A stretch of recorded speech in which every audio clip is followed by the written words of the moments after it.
우정이 시작이 되는 그 시작점에는 한 사람이 다른 사람을 향해 너도?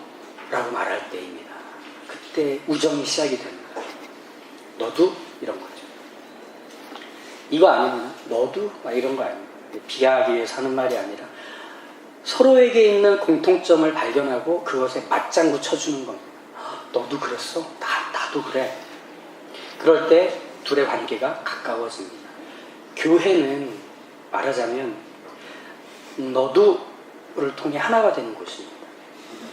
교회는 너도를 통해 하나가 되는 곳입니다. 서로 안에 있는 그리스도를 닮아가고자 하는 수고를 확인하기 때문에, 하나님의 자녀답게 살고 싶은 열망들을 확인하기 때문에, 그리고 성령의 음성을 쫓아 살아가기를 포기하지 않는 각오가 확인되기 때문에 교회는 너도라고 하는 곳입니다. 요나단이 다윗을 보며 사랑하는 마음이 자기도 모르게 꽉 채워졌답니다. 자기와는 신분이 다른 목동인데도, 나이 차이도 있는 이 다윗을 보며 그렇게 사랑이 가득 찬 마음이 생겼던 이유는 한 가지입니다. 너도 하나님을 사랑하고 의지하는구나. 너도? 이게 그의 마음을 채웠던 거죠. 에베소 교회 성도들은 자신을 둘러싼 벅찬 현실들, 아데미 여신을 숭배하는 문화, 언어, 가치관, 이 속에서 믿음을 갖고 살아가야 한다는 것, 하나님의 자녀로 살아가야 한다는 것이 좀처럼 만만치 않은 현실에서 그들은 신앙을 품고서 살아야 했습니다. 그런 주변의 여건과 상황들이 자기를 힘들게 만들고 무너지게 만들어도 포기할 수 없는 믿음이 있어서 오늘을 살고 내일을 소망하며 살았던 거죠. 근데 그들의 모습이 얼마나 믿음의 삶이었으며 사랑의 수고를 하는 삶이었던지 다른 사람들이 바울에게 찾아와서 그들의 믿음의 모습, 그리고 그들이 보여줬던 사랑의 수고를 칭찬합니다. 그래서 바울이 가슴이 벅차서 기뻐합니다. 그래서 이렇게 말을 하죠. 주 예수 안에서 너희 믿음과 모든 성도를 향한 사랑, 이 칭찬을 나는 들었다. 이렇게 얘기합니다. 만만치 않은 그들의 현실과 형편 속에서도 서로 믿음을 지키며 사랑을 실천하기를 권면하고 지지해 주기를 힘써 왔기에 그 일을 가능했던 거죠. 에베소 교회 성도들은 그렇게 교회를 이뤄갔던 겁니다. 근데 한번 생각해 볼까요? 이런 칭찬을 우리가 들어봤던 적이 있는가? 그러니까 이건 제가 여러분들을 정죄하려고 하는 말이 아니라 우리가 교회 안에서 듣는 칭찬들은 대체로 이런 것 같습니다. 하나님과 자녀 되기를 힘쓰는 칭찬, 예수 그리스도를 닮아가는 것에 대한 격려와 칭찬들과는 사실 거리가 좀 먼 칭찬들을 우리가 좀 듣는 게 훨씬 더 많습니다. 이런 거죠. 해외 단기 선교를 다녀온 청년들을 교회 어른들이 이렇게 칭찬하고 격려합니다. 교회가 건물을 건축하는데 크게 헌금한 사람을 강단에서 목사님이 칭찬을 합니다. 우리 이런 것들은 많이 들어봤습니다. 우리가 교회 안에서 듣고 해왔던 칭찬들은 대체로 어떤 거냐면 무엇을 한 일에 대한 칭찬들이었습니다. 주 예수 안에서의 너희 믿음이 참 훌륭하다. 모든 교회와 성도들을 향한 너희의 사랑의 수고가 참 귀하다라는 칭찬, 이런 것에는 그걸 한 것이 있는 거죠. 무슨 말이냐면 그 다음에 그 일을 또 하라는 요구와 압박이 담겨져 있는 칭찬이 많았다는 거. 이렇게 했으니까 앞으로도 넌 계속 그거 해야 돼 라고 하는 거죠. 말하자면 당근 같지만 채찍에 박혀있는 당근같이, 아니면 길이가 1m 되는 당근같이, 그걸로 그 일을 계속 하라는 겁니다. 압박을 주는 거죠. 제가 이렇게 교회 안에서의 칭찬에 비판적으로 말하는 이유는 우리도 모르는 사이에 그런 칭찬을 들으면 그 수고를 계속 하라는 걸로 밖에는 들리지 않기 때문에 그런 겁니다. 교회 안에서 하는 칭찬은 어떤 일들을 계속하게 만드는 수단 정도로 전락해버린 것 같습니다. 그러니까 이런 거죠. 너도 라고 하며 그 칭찬에 서로가 기뻐하고 안심하며 아우 잘한 것 같다. 그 다음도 계속 해야 되겠구나라고 하는 마음을 주기보다는 그 일을 안 하면 안 되도록 묶는 줄같이 우리는 칭찬을 썼던 겁니다. 그러니까 우리가 그런 칭찬을 들을 때 어떤 마음이 드느냐 하면 아우 저 인간이 뭘 또 날 시켜먹으려고 저런 얘기를 하나 이런 마음이 번쩍 드는 겁니다. 속이 상하는 거죠.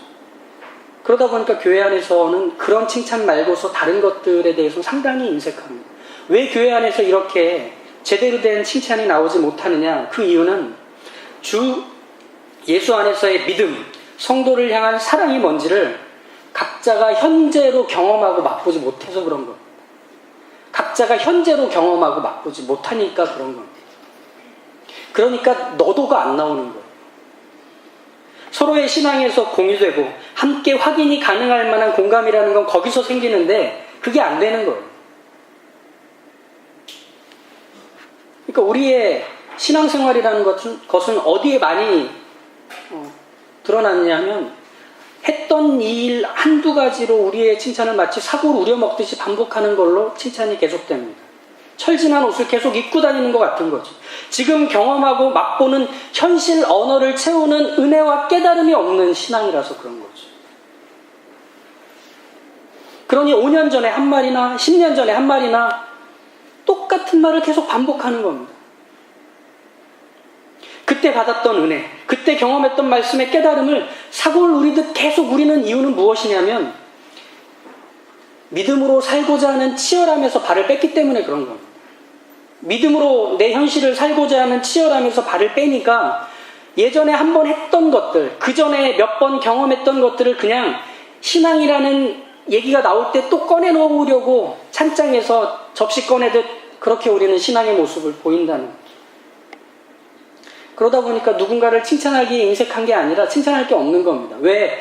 지금 내가 살고 있는 삶이 신앙과 맞물려 있고 믿음과 맞물려 있고 성령께서 끊임없이 나와 하여금 깨닫게 해주시는 것과 맞물려 있어서 그게 내 현실 언어로 나오고 있는 것들이 있어야만 내가 그 사람이 무엇을 품고 살아가는지 눈치챌 수가 있는데 그게 안 되는 거예요.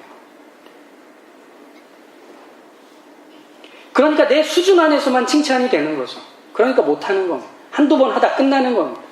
지난주에 했던 거 올해 또 이번 주에 또 반복합니다. 그런 정도의 칭찬, 그런 정도의 격려, 그런 정도의 위로가 되다 보니까 우리가 지금 머물고 있는 신앙의 수준에서 서로가 여기가 좋사오니라고 같이 주저앉으려 하는 겁니다. 자녀들이 바라던 그 좋은 고등학교, 좋은 대학에 갔으면 하는 그 엄마의 간절함은 애가 학교에 가고 나면 그 다음부터 방학입니다. 야호! 엄마도 방학이다. 그러면서 이제 대학 가고 고등학교 가고 들어가면 이제 방학이 시작됩니다. 꿈꾸고 기대하고 간절히 기도하던 그 승진을 하고 나면 연봉이 올라가고 나면 거기서부터 아빠도 교회 생활 방학입니다. 주말에 약속 잡느라 바쁩니다. 사실 그런 일들을 가능하게 만든 건 저 같은 목사들이 했던 일이 부끄럽습니다. 입안에 혀처럼 했기 때문입니다. 이렇게 하는 거죠.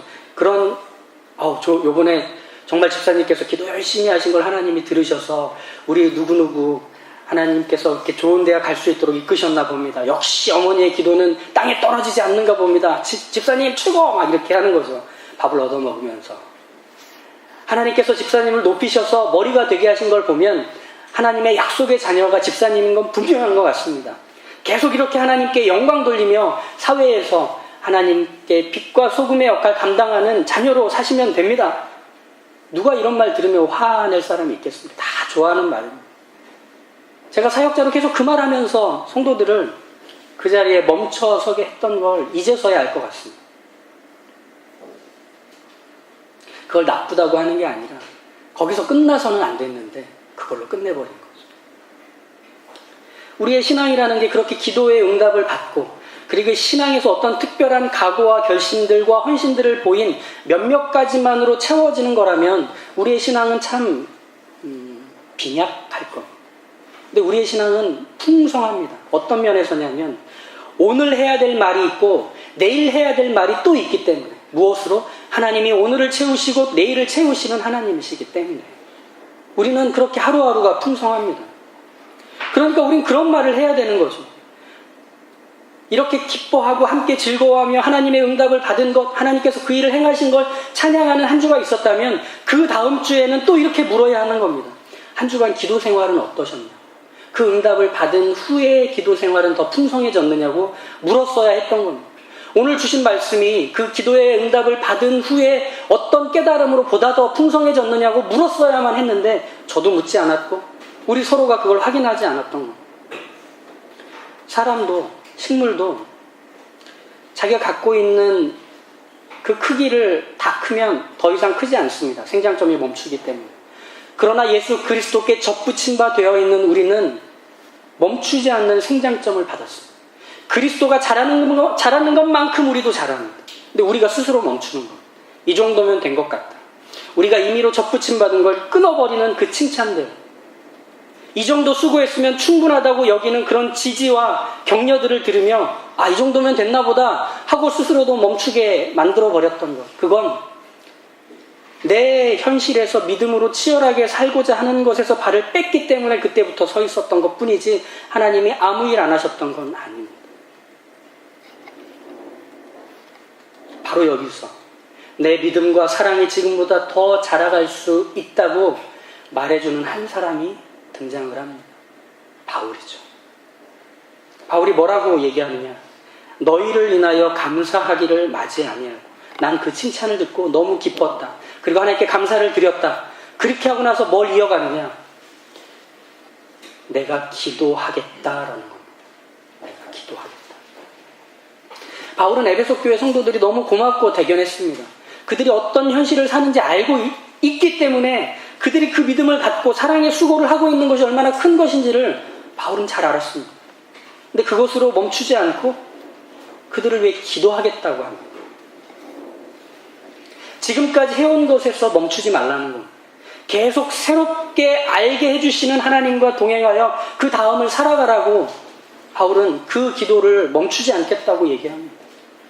그러니까 바울에게 있어서 에베소 교회 성도들은 자기 가슴에 달려있는 훈장이 아니었습니다.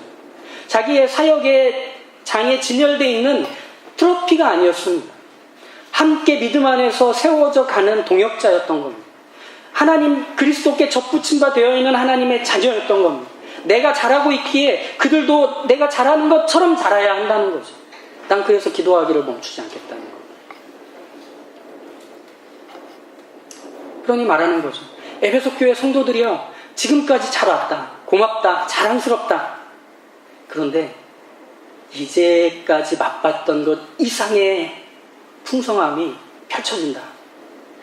나는 그거 맛보며 사는데 너희들도 그러기를 나는 간절히 바란다. 이렇게 얘기를 하는 겁니다. 그게 17절에서 19절의 내용입니다. 우리 함께 읽어볼까요? 17절부터 19절 시작. 우리 주 예수 그리스도의 하나님 영광의 아버지께서 지혜와 계시의 영을 너희에게 주사 하나님을 알게 하시고 너희 마음의 눈을 밝히사 그의 부르심의 소망이 무엇이며 성도 안에서 그 기업의 영광의 풍성함이 무엇이며 그의 힘의 위력으로 역사하심을 따라 믿는 우리에게 베푸신 능력의 지극히 크심이 어떠한 것을 너희로 알게 하시기를 구하노라. 한글 성경에서는 지혜와 계시의 성령을 받으면 하나님을 알게 되고 마음 눈이 밝아지게 된다고 읽힙니다. 완전히 잘못된 해석은 아닙니다. 하지만 하나님을 몰라서 아담이 죄를 짓고 타락했나요? 하나님을 몰라서 이스라엘 백성들이 하나님께 대해서 반역하며 그 목이 곧은 채로 원망했을까요? 아닙니다. 하나님 알았습니다. 우리가 여기서 살짝 오해하는 부분들이 성령께서 오시면 하나님을 알게 하시고 마음 눈을 밝히신다고 하니까 이걸 피상적으로 생각을 합니다. 그래서 하나님을 아는 것까지를 성령이 하시는 거라 생각하죠. 순종하는 건 내 몫이라고 생각합니다. 하나님 뜻대로 살고자 하는 것도 내 몫이라고 생각을 합니다.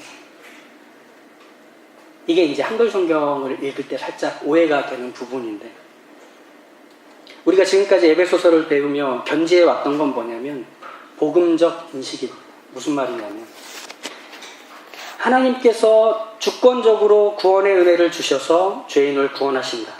그들을 하나님의 자녀 삼으시고 하나님의 소유로 여기신다. 성령 역시 하나님의 주권 안에서 우리에게 일방적으로 주셨다. 이겁니다. 그럼 이건 이렇게 해석을 할 수 있는 겁니다. 하나님을 아는 지식 안에서 지혜와 계시의 성령을 주셔서라고 할 수 있는 거예요. 그러니까 성령이 하나님을 알게도 해주고 마음의 눈을 밝혀주시고가 아니라 하나님을 아는 지식 안에서 지혜와 계시의 성령이 마음 눈을 밝혀주신다가 되는 거예요. 이해가 되시죠? 이건 마치 뭐와도 같냐면 성령께서 내 안에서 큐레이터 같은 일을 하시는 거예요. 하나님께서 전시회를 여셨죠. 그래서 우리가 초대를 받았습니다. 전시회에 갔는데 막 작품을 봐요. 근데 뭔지 도무지 모르겠는 거예요. 그때 우리 성령님이 이쁘게 나타나셔서 이 작품은 뭐고 이 작품에 대해서 작가는 이런 의도를 가지고 있고 설명을 해줍니다. 그것과 같은 것이죠. 성령님께서 우리 마음 안에서 잊혀지지 않는 하나님을 아는 지식 안에서 내가 겪고 맛보고 확인하고 있는 삶의 모든 요소들을 하나님께 묶여 있다는 걸 확인시켜주는 일을 하십니다. 어느 것도 떨어져 있지 않다는 걸 말씀해 주십니다. 그래서 나를 바라보는 안목, 상대방을 이해하는 품과 폭, 그리고 세상과 사회와 자연을 해석해내는 너비를 하나님과 묶여서 넓히시는 겁니다. 우리 각자에게 그렇게 알리시는 겁니다. 그럼 이 하나님의 전시회가 뭐냐? 우리 각자의 삶을 말하는 거예요. 여러분 각자의 삶을 얘기하는 거예요. 여러분 각자의 삶은 하나님의 작품입니다. 그 안에서 이 나무가 왜 있고 이 돌이 왜 있고 그리고 이 꽃들이 왜 이렇게 밑에 깔려있고 이런 색깔을 가지고 있는지에 대해서 성령님께서 말씀해 주십니다. 하나님의 뜻 가운데서 이것은 이렇게 되고 있으며 이렇게 완성될 것이라고 알려주시는 거예요. 즉 우리가 성령을 통해서 하나님을 아는 게 아니라 하나님이 이미 모든 것을 우리에게 알게 해주실 요소들을 다 우리 인생에 담아놓으시고 성령께서 그런 일들이 일어날 때마다 찾아오셔서 말씀하시며 해석하시며 납득해 하시며 믿게 하시는 일을 하신다 하는 겁니다. 바울은 바로 그 기도를 하겠다는 거예요. 성령님께서 계속 그것을 경험하게 하시며 맛보게 하시며 알게 하시니 너도 거기에 묶여서 그 다음과 다음을 생생하게 살아가라 라고 하는 것이죠. 성도의 각자의 삶에서 하나님이 그것을 알려주고 싶어 하십니다. 간절히 알려주고 싶어 하십니다. 그래서 바울이 이렇게 권면하듯 얘기하는 거죠. 너희 각자의 인생에서 일어나는 여러 일들을 피하지 말고 감추지 말고 덮지 말고 그것을 직면하고 보고 뚫고 가라 하십니다. 그렇게 권면합니다. 그걸 마주할 믿음을 하나님께 구하는 것이죠. 각자의 인생 속에서 살아내야만 하는 것들이 있습니다. 누구의 아버지와 어머니로, 누구의 아들과 딸로, 누구의 형제와 자매로, 또 여러 다양한 이름과 여러 다양한 직분으로 우리는 불려질 겁니다. 근데 거기서 나는 어떻게 살아야 할까? 배운 적 없는 거죠. 내 인생은 나밖에 살지 못해서 배운 적이 없는 거죠. 거기서 성령님께서 말씀하시는 거예요. 하나님께서 너를 불러내셔서 거룩하고 흠없는 하나님의 자녀로 완성해 가실 거야 라며 우리 안에 소망을 채우시는 거죠. 하나님으로 가득 채워진 하나님의 소유가 된 삶이라는 건 바로 이런 풍성함이 채워지는 것을 말하는 거야 라며 성령님께서 말씀하시는 거죠. 내가 가지고 있는 힘, 내가 가지고 있는 소유, 내가 가지고 있는 지식, 내가 가지고 있는 인격 안에서 하나님의 힘의 크심의 강력은 그렇게 채워지는 거야 라고 성령님이 말씀해 주시는 거죠. 우린 이것을 지나간 것으로 확인하면 안 됩니다. 그것으로 끝내면 안 됩니다. 오늘 그것을 맛보게 하실 텐데, 내일 그것을 맛보게 해 주실 텐데, 여기서 멈춰설 수는 없는 노릇이기 때문이죠.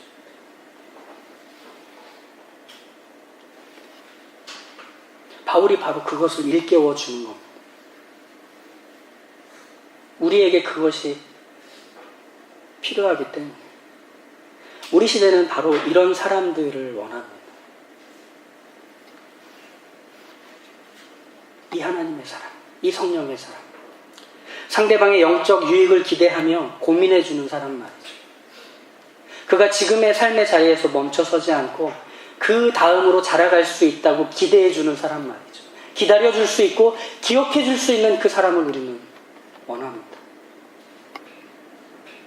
이스라엘 백성들이 사무엘에게 갔습니다. 그래서 사무엘에게 우리도 다른 나라들처럼 왕을 세워주십시오. 그래서 경제적으로나 정치적으로나 그리고 국방에 있어서나 가장 안정되어 있는 구조를 우리나라에 세울 수 있게 해주십시오. 사무엘이 화가 났습니다. 이스라엘에 다스리는 왕은 이미 하나님이신데 또 왕을 원한다고. 그 불신앙에 화가 나는 거죠. 평생을 가르치고 곁을 지키며 끊임없이 하나님을 알려줬는데, 하나님께 가는 길을 소개해줬는데 또 뒤집어진 건 얼마나 허탈했을까, 얼마나 속이 상하고 화가 났을까. 근데 사무엘은 왕을 세우던 길가에서 이렇게 그 백성들을 앞에 세우고 말합니다. 사무엘이 백성에게 이르되 두려워하지 말라. 너희가 과연 이 모든 악을 행하였으나 여호와를 따르는 데에서 돌아서지 말고 오직 너희 마음을 다하여 여호와를 섬기라. 돌아서서 유익하게도 못하며 구원하지도 못하는 헛된 것을 따르지 말라. 그들은 헛되니라. 여호와께서는 너희를 자기 백성으로 삼으신 것을 기뻐하셨으므로 여호와께서는 그의 크신 이름을 위해서라도 자기 백성을 버리지 아니하실 것이요. 나는 너희를 위하여 기도하기를 쉬는 죄를 여호와 앞에 결단코 범하지 아니하고 선하고 의로운 길을 너희에게 가르칠 것인지 너희는 여호와께서 너희를 위하여 행하신 그 큰 일을 생각하여 오직 그를 경외하며 너희의 마음을 다하여 진실히 섬기라. 이게 성령의 사랑, 하나님의 사랑이 할 줄 아는 사랑의 기도입니다. 그 상대방의 유익을 위해 포기하지 않는 기도의 줄을 잡고 그를 하나님께 묶어두는 사람이죠. 마틴 로이드 존스 목사님은 인간의 이기심에 대해서 이런 좋은 통찰을 제공해 줍니다. 이기심은 항상 욕심의 형태를 취하거나 남의 것을 빼앗는 것만은 아닙니다. 이기심에는 또 다른 종류가 있습니다. 그건 다른 사람의 몫에 대하여 무관심한 것입니다. 이기심은 누군가의 것을 뺏는 것만이 아니라 누군가의 몫을 정당하게 쳐주지 않는 것까지를 이기심이라고 한다는 겁니다. 우리의 신앙은 그렇게 우리 자신에게 함몰되어 있었던 것 같습니다. 내 자신에게 집중되어 있었던 것 같습니다. 피해를 주지 않으면, 남에게 상처 주지 않으면, 누군가에게 짐 져주게 만들지만 않으면 나는 제법 세련되고 친절하고 괜찮은 신앙을 가졌다고 생각을 했을 것입니다. 그런데 오늘 바울의 기도를 통해 우리는 그 다음을 제시받습니다. 우리는 상대방의 영적 유익을 위해서 고민하는 사람이 되는 데까지 우리의 기도와 우리의 신앙과 우리의 믿음이 서 있어야 한다고 우리는 들어야 합니다. 교회는 바로 그 일을 이루기 위해, 그 일을 맛보기 위해 있는 것입니다. 각자의 삶의 현실이 얼마나 지독할 만큼 막막하고 힘듭니까? 근데 그 자리에서 우리는 이 믿음의 동역자를 필요로 합니다. 그런데 내가 그 동역자 되어야 합니다. 내가 먼저 그 동역자로 서야 합니다. 끝까지 포기하지 않을 하나님을 말해주며 잘하고 있다고 손을 흔들어줄 그 동역자가 있어야 합니다.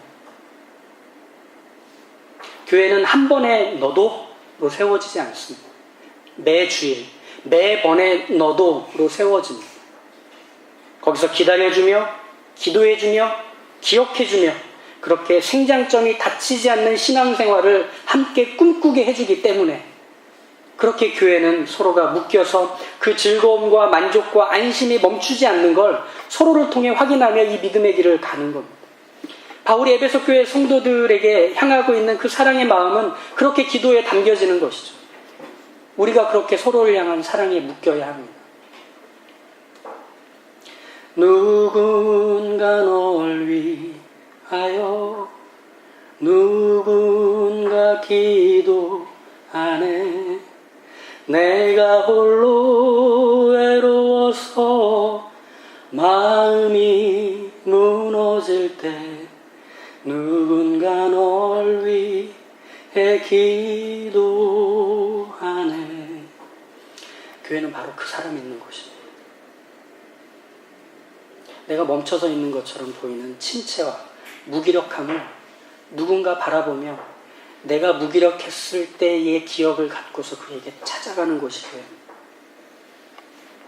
그의 낙심과 한숨을 들으며 그것으로 끝날 것처럼 보인다고 확신하는 그들의 마음을 어루만지며 그게 다가 아니라고 말해주는 곳이 교회입니다. 내 기도가 아직 응답받지 못해서 하나님에 대해서 답답하고 억울해서 가슴이 찢어질 것 같을 때 그 마음을 안아주며 기도할게. 여기서 멈추지는 말자. 라고 말해줄 수 있는 사람이 있는 곳이 교회입니다. 우린 그렇게 교회를 세워가는 그 놀라운 부르심 앞에 서 있는 것이죠. 그러니 우리가 서로가 그렇게 있습니다. 그러니 오늘 점심 드실 때 밥 맛있네 이걸로 끝내지 마시고 한 주간 어떻게 지냈는지 또 어떻게 살았는지 그것들을 같이 나누며 눈물 젖은 밥을 함께 드시는, 그런데도 오늘 밥은 왜 이렇게 맛있니? 라며 그 교제의 기쁨을 함께 누리시는, 그렇게 교회를 세워가시는 우리 사랑하는 충분한 교회 지체들 모두가 되시길 축복합니다.